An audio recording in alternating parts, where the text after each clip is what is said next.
hope you all are doing good.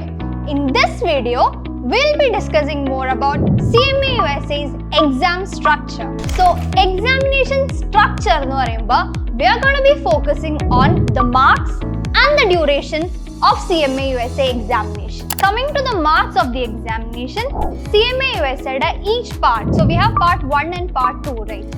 So each part of the examination is a total of 500 marks, meaning part 1 in namukku 500 marks and the whole examination vara, out of which you need at least 360 or more to clear it. And examination la namukku 100 MCQs 2 essay maanu undava.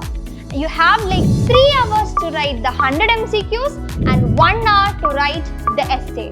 So, the CMA USA's examination duration is a total of 4 hours. Alright? So, this is it for this series.